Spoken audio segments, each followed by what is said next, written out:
20 ನಿಗಮ ಮಂಡಳಿಗಳ ಅಧ್ಯಕ್ಷರ ಹೆಸರನ್ನ ಅಂತಿಮಗೊಳಿಸಲಾಗಿದೆ. ದೆಹಲಿಯಲ್ಲಿ ಸಿಎಂ ಸಿದ್ದರಾಮಯ್ಯ ಹಾಗೂ ಡಿಸಿಎಂ ಡಿಕೆ ಶಿವಕುಮಾರ್ ಇಬ್ಬರು ನಾಯಕರು ಈಗಾಗಲೇ ಒಟ್ಟಿಗೆ ಕೂತು ಹೆಸರನ್ನ ಅಂತಿಮಗೊಳಿಸಿದ್ದಾರೆ. 20 ನಿಗಮ ಮಂಡಳಿಗಳ ಅಧ್ಯಕ್ಷರ ಹೆಸರನ್ನ ಅಂತಿಮಗೊಳಿಸಲಾಗಿದೆ. ದೆಹಲಿಯಲ್ಲಿ ಒಟ್ಟಿಗೆ ಕೂತು ಹೆಸರನ್ನ ಅಂತಿಮಗೊಳಿಸಲಾಗಿದೆ. ಸಿಎಂ ಸಿದ್ದರಾಮಯ್ಯ, ಡಿಸಿಎಂ ಡಿಕೆ ಶಿವಕುಮಾರ್ ಇಬ್ಬರು ನಾಯಕರು ಕೂಡ ಈಗಾಗಲೇ ಹೆಸರನ್ನ ಅಂತಿಮಗೊಳಿಸಿದ್ದಾರೆ. ಒಂದೇ ವಿಮಾನದಲ್ಲಿ ಇಬ್ಬರು ನಾಯಕರು ಕೂಡ ಈಗಾಗಲೇ ದೆಹಲಿಗೆ ತೆರಳಿದ್ರು. ಗುರುವಾರ ಸಂಜೆ ಒಂದೇ ಕಾರಿನಲ್ಲಿ ತೆರಳಿ ಸುರ್ಜೇವಾಲಾ ಅವರನ್ನ ಭೇಟಿ ಮಾಡಿದ್ರು.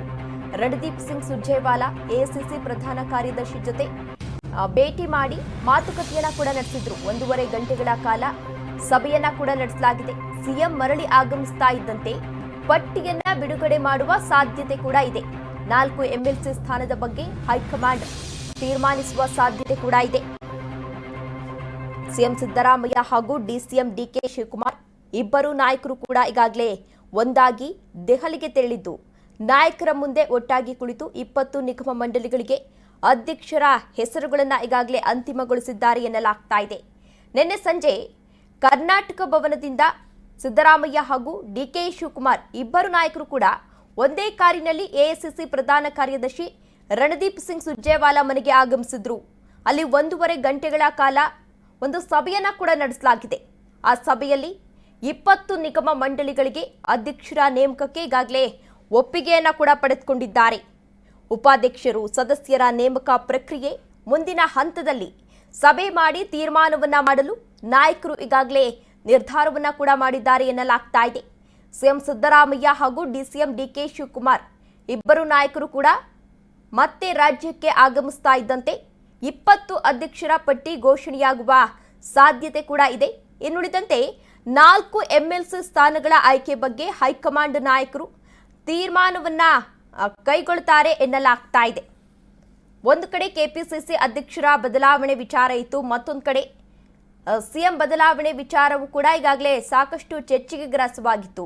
ಇನ್ನು ಸಚಿವ ಸಂಪುಟ ಪುನರ್ರಚನೆಯನ್ನ ಮಾಡಬೇಕು ಎಂದು ಸಾಕಷ್ಟು ನಾಯಕರು ಈಗಾಗಲೇ ಆಕ್ರೋಶವನ್ನ ಕೂಡ ವ್ಯಕ್ತಪಡಿಸಿದ್ರು. ಅಂದ್ರೆ ಮಾಡಬೇಕು ಅಂತ ಒತ್ತಾಯವನ್ನ ಕೂಡ ಮಾಡ್ತಾ ಇದ್ರು.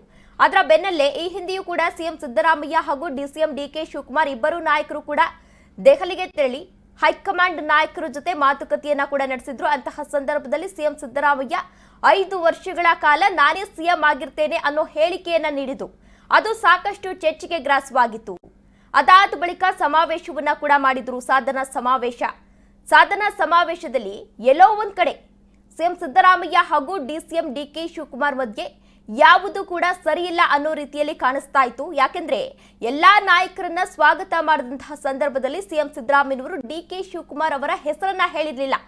ನಂತರ ಅಲ್ಲಿ ಒಬ್ರು ಕಾರ್ಯಕರ್ತರು ಆಗಮಿಸಿ ಡಿಕೆಶಿ ಅವರ ಹೆಸರು ಹೇಳಿಲ್ಲ ಅಂತ ಹೇಳಿದ್ರು. ಆಗ ಡಿಕೆಶಿ ವೇದಿಕೆ ಮೇಲೆ ಇಲ್ಲ, ಅವನ ಹೆಸರು ಹೇಗೆ ಹೇಳಿ ಅಂತ ಸಿಎಂ ಸಿದ್ದರಾಮಯ್ಯನವರು ಹೇಳಿದ್ರು. ಅದಾದ ಬಳಿಕ ಕಬಿನಿ ಜಲಾಶಯಕ್ಕೆ ಬಾಗಿನವನ್ನ ಅರ್ಪಿಸಿದಂತಹ ಸಂದರ್ಭದಲ್ಲಿ ಅದಕ್ಕೆ ಸ್ಪಷ್ಟೀಕರಣವನ್ನ ಕೂಡ ನೀಡಿದ್ರು.